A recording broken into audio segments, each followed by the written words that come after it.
Our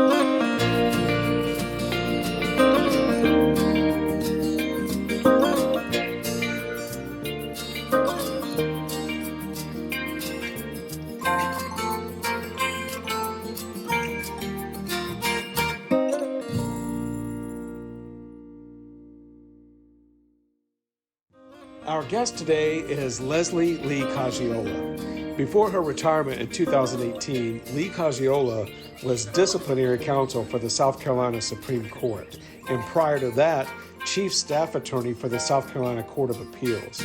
Before coming to the Court of Appeals, she served as the chief public defender of Richland County. In fact, she was the first female to serve in that role.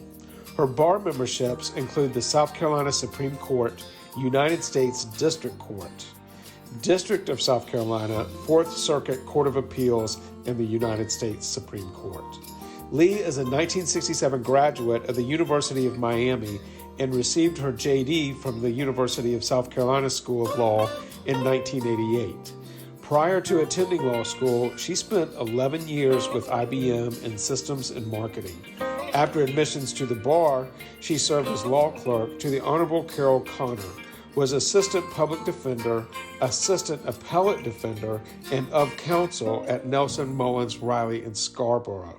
I cannot wait to sit down with Lee and find out how this all happened. Welcome, everyone, to Our Table is Ready. I'm very excited about our guest today, Leslie Lee Casciola.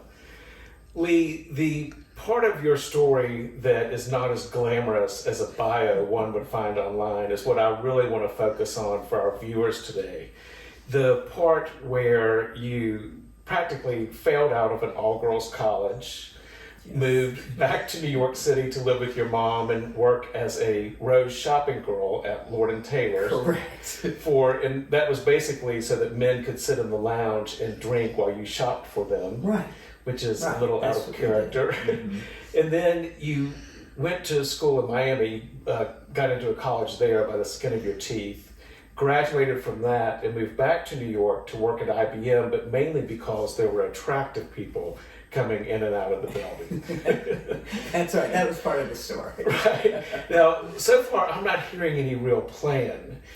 And I wonder, how does someone who struggled so much in the beginning and have the, failing out of college, barely getting a degree, become the first female public defender for Richland County, co-edit editions of the criminal law of South Carolina, and get appointed by the state Supreme Court as a committee member for character and fitness? How does that happen? I mean, you started a woman's shelter here in Columbia. Yeah, sort of by accident, all of it. There was not a plan in place. I exited a women's college in Pittsburgh, a wonderful place. They offered that exit to me.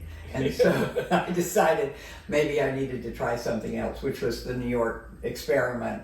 And then actually the summer after I was in New York, I worked at a boatyard in Massachusetts, in what is sort of my hometown, Cohasset, Massachusetts. And I got to Miami because I moved on a boat with them. Oh, okay. To live on the boat and go wherever, and we ended up in Miami. And so you're correct. I wormed my way into the University of Miami, begging for them to let me give it a try, which graciously they did.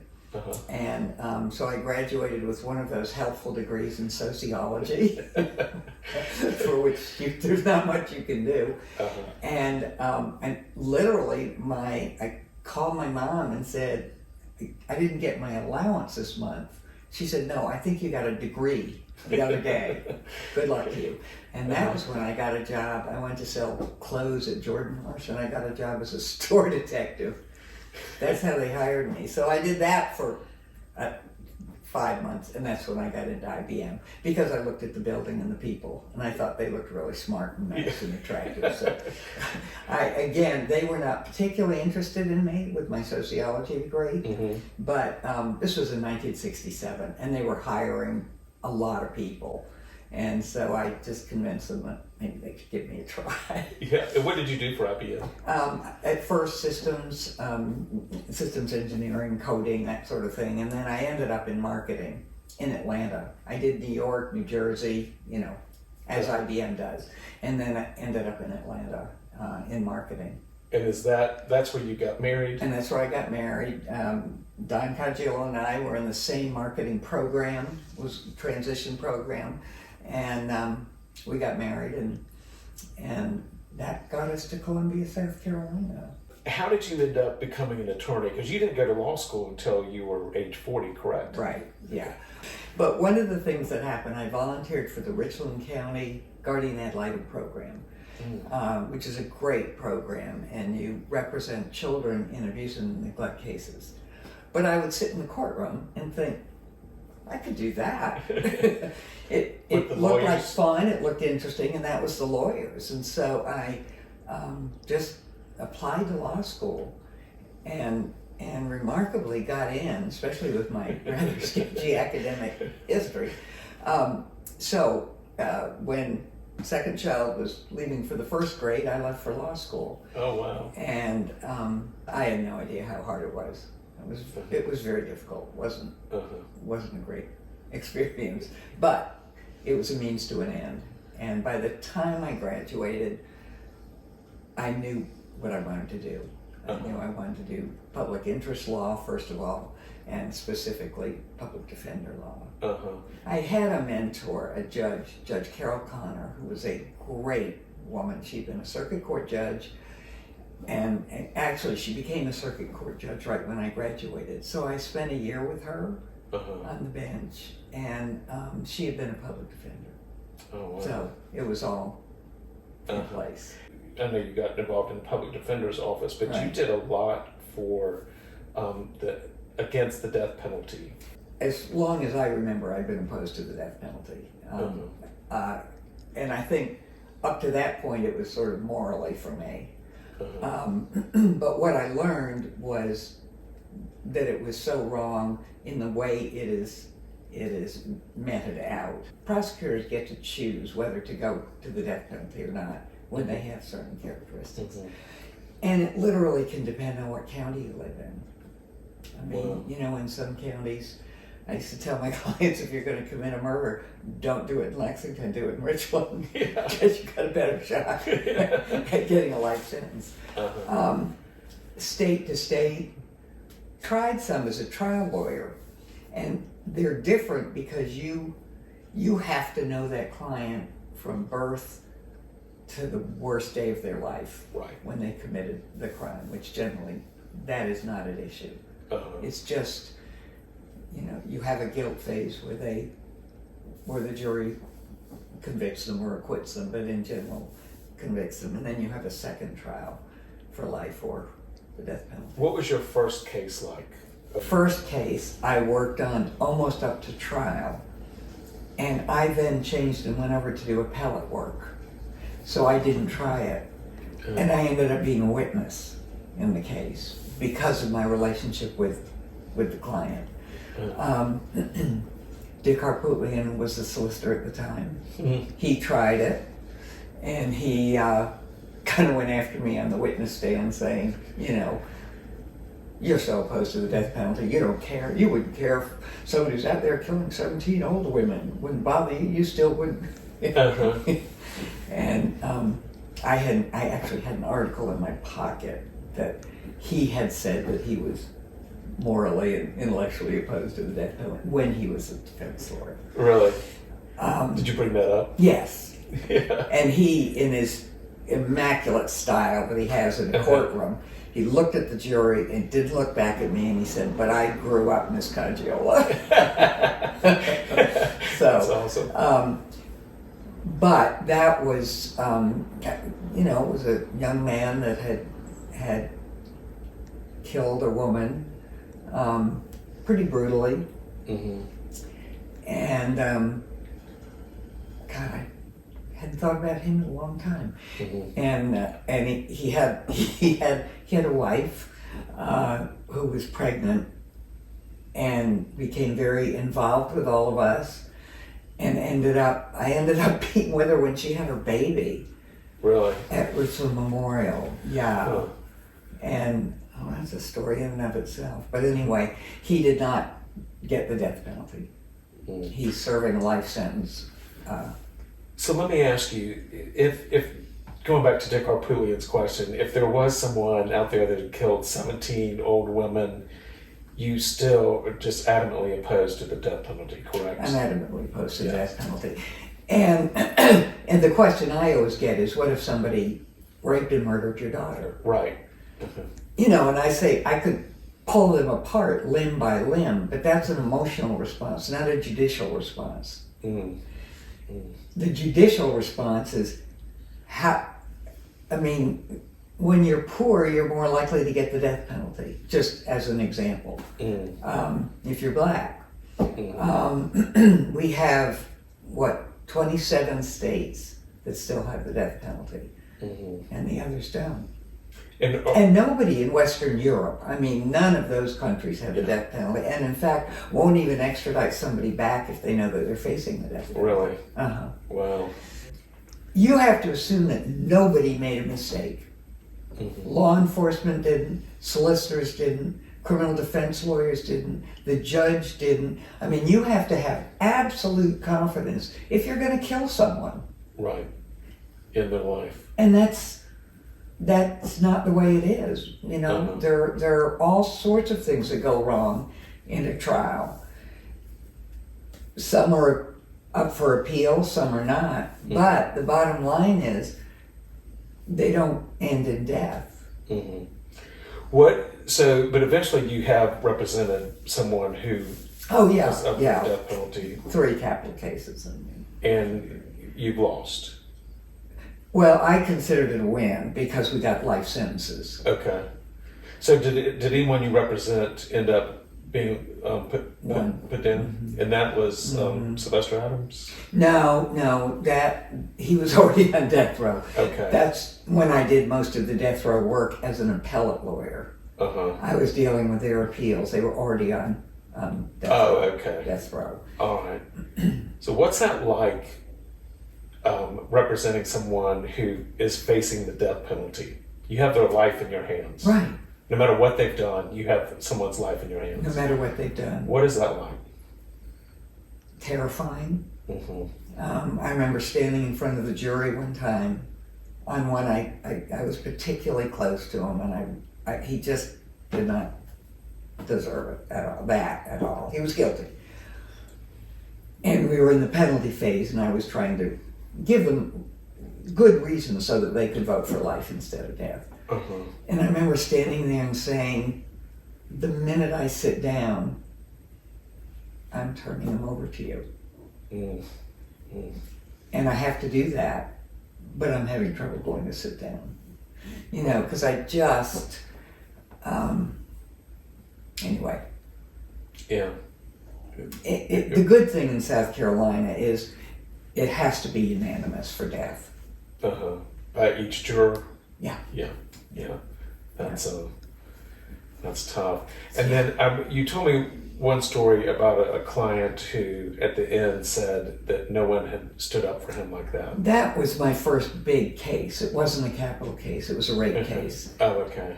And the evidence was overwhelming. He was looking at 30 years. The solicitors offered him 18 to plea. And I, of course, said, we're not going to win this. The evidence, unless there's a big bad mistake in the middle of the trial, you need to consider this 18 years. And he wouldn't. He wanted to go to trial. He just said he wanted to go to trial. So we went to trial. At the end, I did the closing. I came back. He was weeping.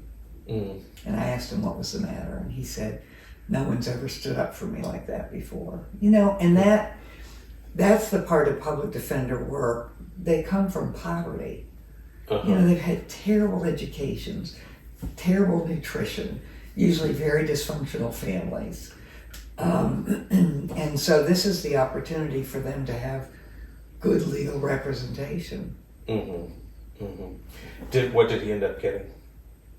I think 28 years. 28. Yeah, the judge gave him a little, a little gift of 2 years or Right. something. But he never appealed, never complained. Wow, interesting. How about Sylvester Adams? Is that his name? That's quite Sly, we call him Sly. Yeah. And he was 23 when he committed a murder.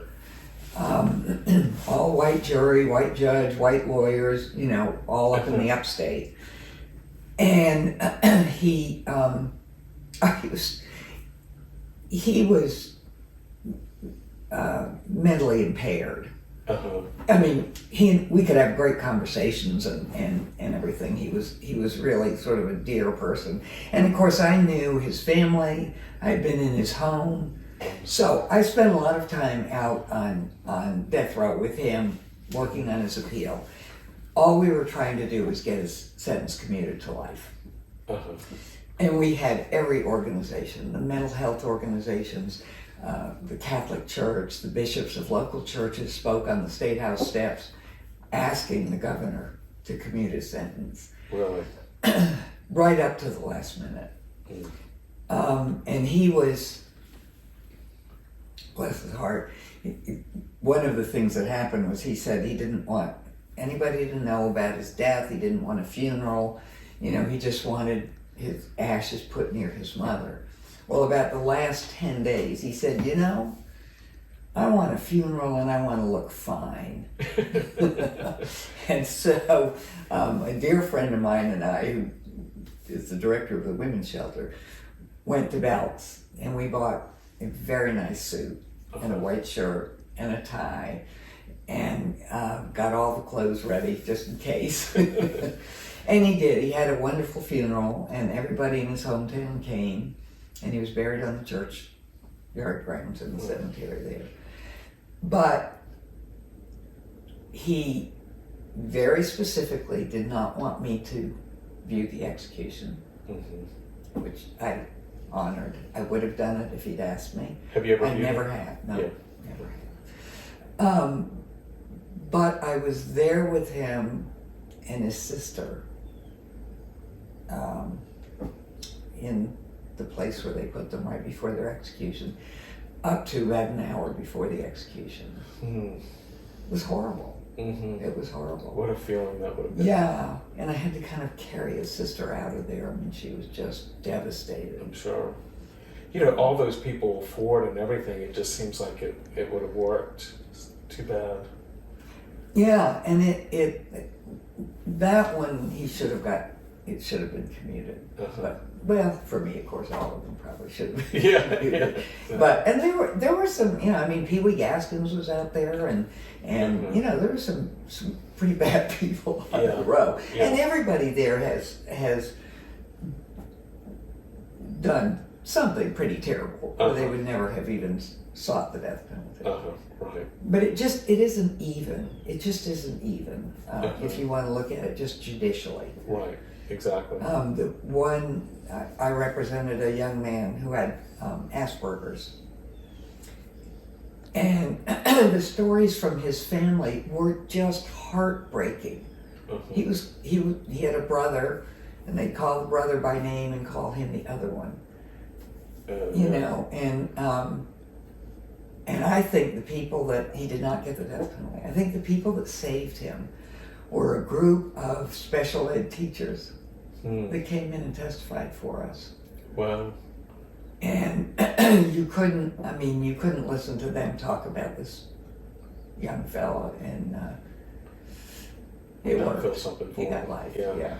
Was there ever a time that you wanted to give up? That you were like, this career, I just can't take it anymore? Not really, except that I was able to go. I did trial work, and then I did appellate work, and then I did just death penalty appeal. Then I went back as a trial lawyer, and that was when I went to a large defense firm for a short period of time, and I got a call to come and be chief public defender in Richland. Interesting. And that was sort of my dream job. Right.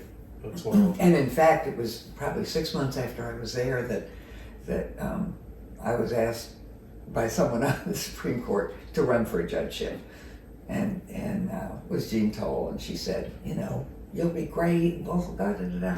And of course, you're so flattered, you're like, holy mackerel, she thinks I could be a judge. Yeah. That's amazing. Yeah.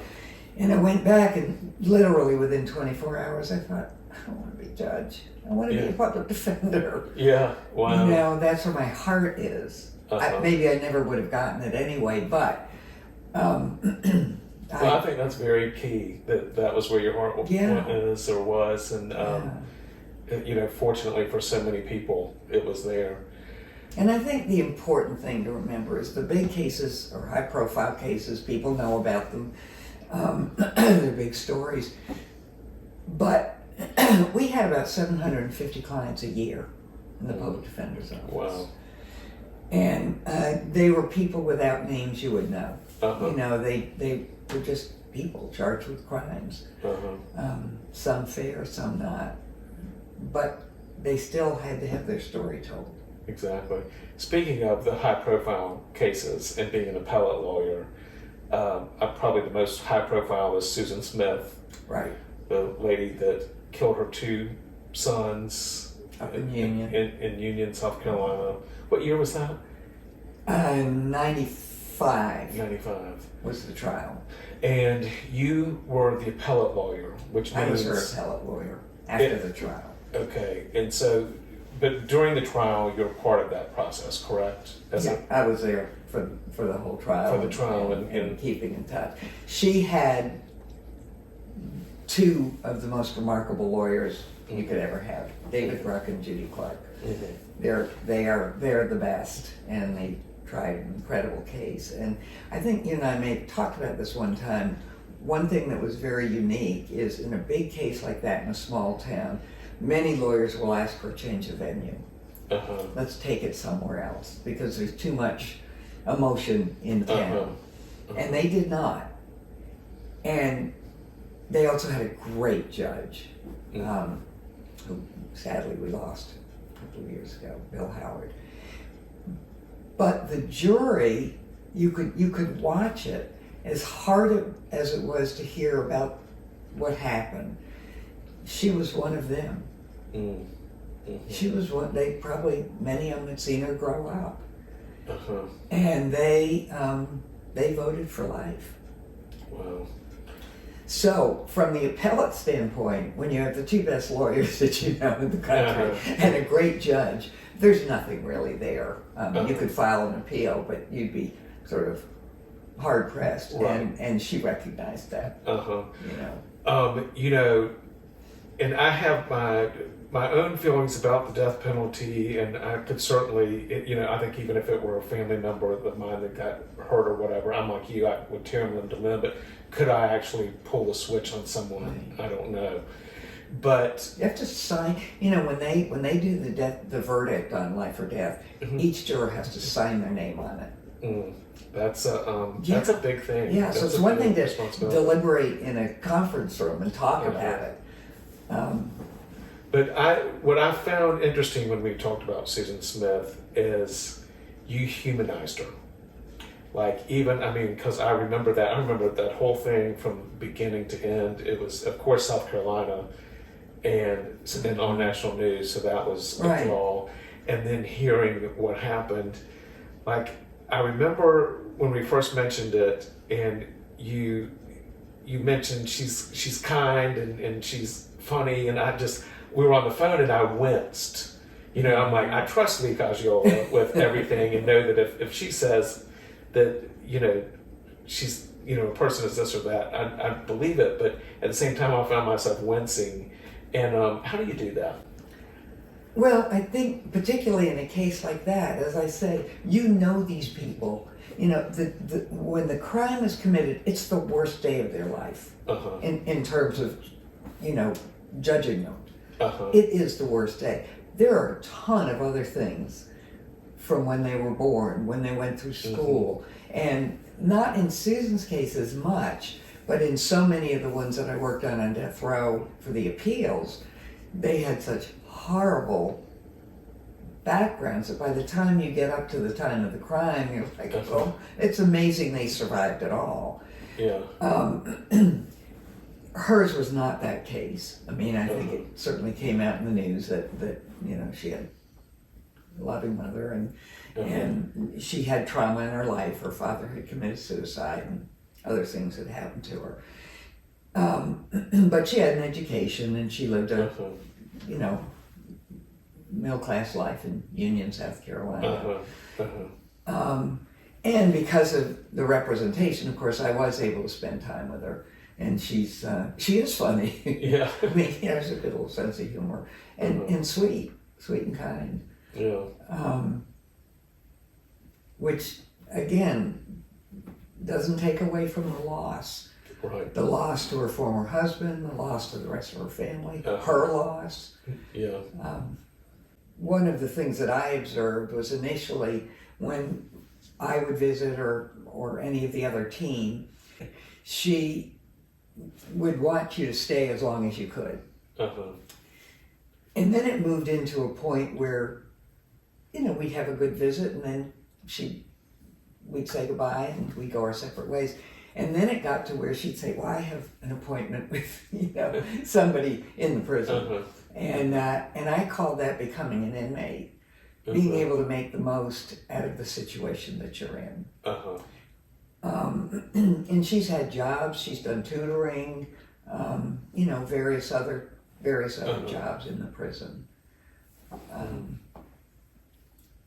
But you're right, by the time you're dealing with the end of the legal process, in any of these cases, you really know them. You really know them. Right.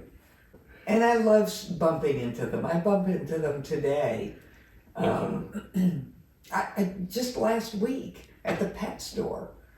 Really? A woman came up and said, what's your name? And I told her, and she said, you were the public defender. And I said, yeah, I was. And she said, you represented my son. Oh, wow. She said, I just want to thank you. Isn't that great? So it's a funny little world. I mean, you're kind of the underdogs and your clients quite often think you're not really a lawyer. They'll say, well, I talked to my mom and she's trying to get some money together so we can get a real lawyer. Because you're a public defender. Yeah. Yeah. You can't be a real lawyer. If you can't afford a lawyer, one will be appointed to you. Right. We had a great office with great lawyers it filled every bucket for me. I was fascinated by the law. I liked litigating. And I felt like I was making a difference. Is there a case that stands out as like the biggest effect on you or the biggest difference you made? Or Well, I'll tell you another one that was very hard. It was a daycare case. She was convicted of homicide by child abuse. And the first trial she was convicted and it was overturned on appeal. And I did the second one. And it was a mistrial. You were her defender in the second one? Okay. And then the third one, unfortunately, she got convicted, but the jury balked afterwards because they didn't realize that she would get a life sentence for it. So what do you wish that everyone would get about the death penalty? What's the biggest misconception of the death penalty? I understand why people say, but what about that one case? It's the worst case that we could imagine, we could dream up. How could you say you would not be in favor of the death penalty? But you either have it or you don't. If it's available, it's going to be used in a number of cases. So you can't, we can all think of the worst scenario and say, oh my God, and you can say, as long as there's a death penalty, there's the case. But that's not what we do. We use it for all sorts of, serious cases that are death penalty qualified, as it were. You have to believe that there's no mistakes in the criminal justice system. You have to believe that this same case tried in 5 different states would come out the same way, which won't happen. And you have to look carefully at what kind of, in terms of race, black victim, white defendant. Right. Very few cases will get the death penalty. But black defendant, white victim is going to go to the top of the class. So it's just inequitable. That's definitely the judicial part. That's the judicial part. Yeah. Morally, I just don't think we should kill people. Right. I don't think people on the street should kill people.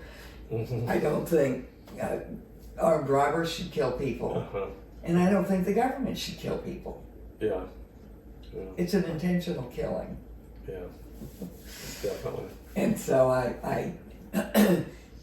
but I think the better argument is the judicial argument, although it doesn't seem to change things. Yeah.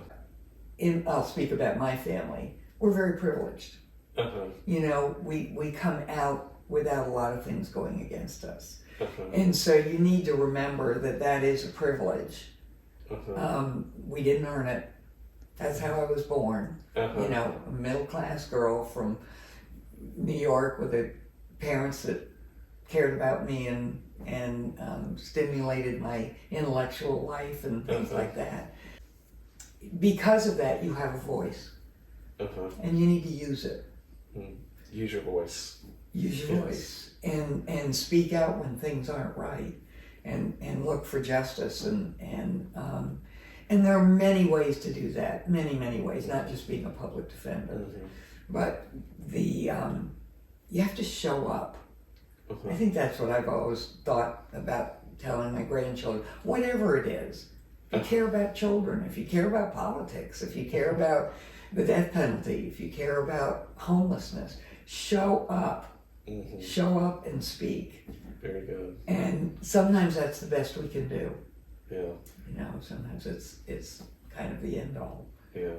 Well, I think, Lee, you are definitely someone who has shown up. And many people are very fortunate that no matter how you got there, you got to be this great public defender who's had a huge influence on South Carolina law and the criminal justice system and all. Is there anything else that you would like to add? Is there any final thoughts from Lee? I just hope anybody that's in law school that's thinking about doing criminal defense work will do it. Yeah. I teach an externship where they work out in criminal offices, public defenders, solicitors, things like that. And I always love it when I see when I'm lighting up about public defender work and saying, oh, that's what I really want to do. I hope I get hired by the PD's office. Yeah. Because it's great work at every level. As is being a solicitor. I mean, I'm not biased on that. And they have a tough job too. Oh yeah. They have a very tough job, for which I try to teach in my classes. But I was lucky. I mean, I just ended up in the right place, doing the right thing and enjoying it and being a part of it. Yeah. Well, and you showed up. I showed up. Thanks for showing up. And thank y'all for showing up for another episode of Our Table is Ready. Look forward to the next time. Thank you so much, Lee. Thank you, Enjoy John. it. It's been great. Fun. Great.